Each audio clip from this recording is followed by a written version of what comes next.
Görsem kalbimden dolu jebirden. Ol gussa gelipdir ilki ömürden. Köneler aydanlar dana olmazdan nadanlığın gizlep bilen yaxşıdır.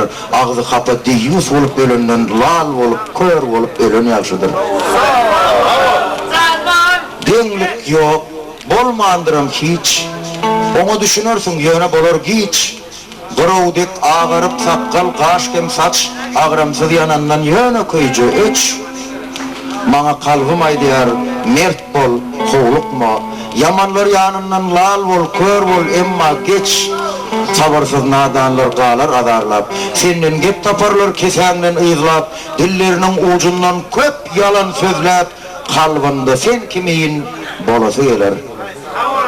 Yöne kara qadan öz özünden ağarmaz. Eğri biten ağaç hergiz doğrulmaz. Dine güzel bağlar yakşı meyve getirir. Yaman dereklerden içersin ağı. Özünü tez tutan bolur has beyik. Kara daşa dönüp giderler özünü Allah'dan beyik tutanlar. Akıl, paykız, iman, hem de pek söygü. Ol mukaddes Allah'dan gelermiş duygu. Duygu beyiktendir, qalan yürekte. Yeni dil hem beyni bir olup tenne. Ol mehriban Allah Tağalan öz elinne. Şeyle deginen bilip yalan söylesen, bu dünyada göreceğin cevherdir cevher. Eğer tövbe etsen, dua okusan, yok diyenleri de yaxşılık etsen, Huday Adam zattan meğer razı var, bir-birden, üç-üçten, beşten, bir-bir.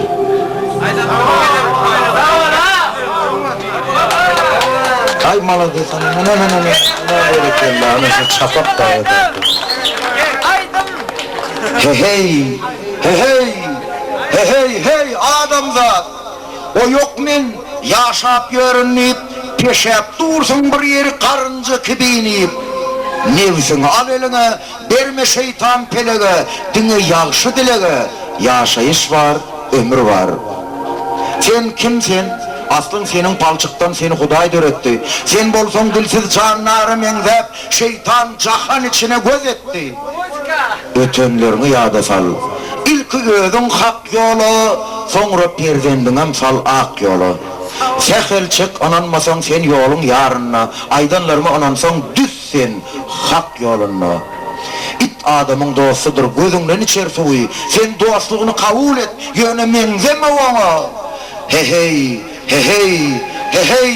penegin darbına düşüp oyunman yalan düş görünler. Giyici asmanı sineyir coşup öçmesin. Her adam özün yali, yaktırmacağını yakmağın, şeytanın kurnan torunu seyretmegin bakmağın. Bülbüle menzecek bol, bürgüde menzecek bol, insan suratlarının beyiklerinin beyiği Muhammed Peygamber'e menilecek bol. Çok sağ olun.